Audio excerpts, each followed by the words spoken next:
শুধুমাত্র ৫ মিনিট সময় অপচয় করে সুন্দর একটা ঝাড়ু বানিয়ে ফেললাম। এই তো ছোট্ট একটা বোতল কেটে পারফেক্ট একটা ঝাড়ু বানিয়ে শেষ পর্যন্ত আমি ঝাড়ুওয়ালি হয়ে গেলাম। তাই বলে কিন্তু আমার মনের মধ্যে একদমই কষ্ট নেই, কারণ যারা ঝাড়ু দেয় তাদেরকে ঝাড়ুওয়ালি বলা হয়। হ্যালো এভরিওয়ান, আসসালামু আলাইকুম। আশা করি সবাই আল্লাহর রহমতে অনেক ভালো আছেন। সকালের নাস্তাটা শেষ করে আমি বটি, টুল সাথে কয়েকটা নারিকেলের শলা নিয়েও বসে পড়লাম একটা ঝাড়ু বানানোর জন্য। নারিকেলের শলাগুলো কিন্তু অনেকদিন হয়েছে তুলিয়ে রাখা হয়েছে, কিন্তু কোনোভাবেও কেউ ঝাড়ু বানাইতেছে না। আমি আজকে বসে পড়লাম, ঝাড়ুটা আমি বানিয়ে উঠবো। এখানে প্রায় যে পরিমাণ শলা আছে 2টা ঝাড়ু হয়ে যাবে। আর এই কয়েকটা শলা দিয়ে কিন্তু বাজারে যে ঝাড়ুগুলো হয় সেগুলো কিন্তু প্রায় 3টা থেকে 4টা হবে। এখন হয়তো অনেকেই জিজ্ঞেস করতে পারেন যে এই কথাটা আপু কেন বললো। আসলে বাজার থেকে যে ঝাড়ুগুলো কিনা হয় এখানে দেখবেন যে হাতে গোনা নারিকেলের কয়েকটা শলাই দিয়ে সুন্দর একটা ঝাড়ু বানিয়ে ফেলছে তারা। সেই শলাইয়ের ভিতরে মাঝখানে দেখবেন মোটা একটা খুঁট দিয়ে তারপর সুন্দর একটা ঝাড়ু বানাইছে।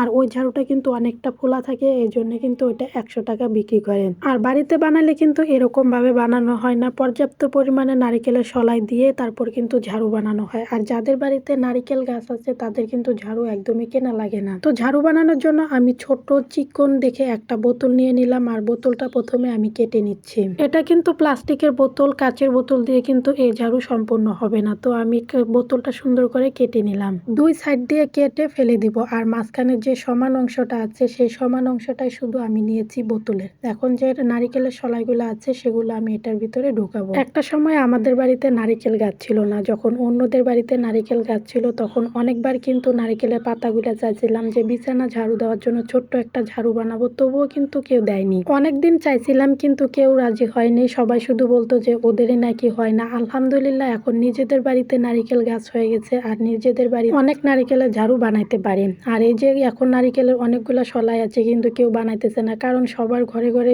বিছানা ঝাড়ু দেওয়ার জন্য ঝাড়ু আছে, আবার বাড়ি ঘর ঝাড়ু দেওয়ার জন্য ঝাড়ু আছে, এই জন্য বানানো হয় না। এখানে যেহেতু অনেকগুলো শলা পড়ে আছে তাই আমি ভাবলাম যে একটা ঝাড়ু বানিয়ে ফেলি। ঝাড়ুটা বানায় ফেললেই কিন্তু যে কোনো একটা কাজে লেগে যাবে। 100 টাকার জিনিস কিন্তু আমরা বাজার থেকে কিনে আনি, আর 100 টাকা যদি আমি বাঁচিয়ে বাড়িতে 5 মিনিট সময় অপচয় করে একটু কষ্ট করে যদি একটা ঝাড়ু বানিয়ে ফেলি তাহলে আমার 100 টাকা বেঁচে গেল। আমার কিন্তু ঝাড়ুটা বানানো শেষ হয়ে গেছে। এখন সামনের যে অংশটা মানে আগার যে অংশটা এটা একটু সাইজ করে আমি কেটে নিলাম। এখন দেখেন তো কত সুন্দর পারফেক্ট একটা ঝাড়ু হয়ে গেল। বাজার থেকে কিনে আনলে কিন্তু এতগুলা শলা থাকতো না ঝাড়ুটাতে। ঝাড়ুটা যেহেতু বানানো শেষ হয়ে গেছে এখন আমি একটু জায়গায় ঝাড়ু দিয়ে দেখতেছি যে কিরকম কাজ করতেছে। তো ভালোই মোটামুটি কাজ করতেছে। একটু শুধু সময় অপচয় করে সুন্দর একটা ঝাড়ু বানিয়ে ফেললাম আর আমার 100 টাকাও বেঁচে গেল, তাই না? তো যাই হোক, আমার কিন্তু অলরেডি ঝাড়ু বানানো শেষ হয়ে গেছে। তো আজকের ভিডিওটা এখানেই শেষ করছি। দেখা হচ্ছে আপনাদের সাথে নতুন কোনো ভিডিওতে। সবাই ভালো থাকবেন, সুস্থ থাকবেন। আল্লাহ হাফেজ।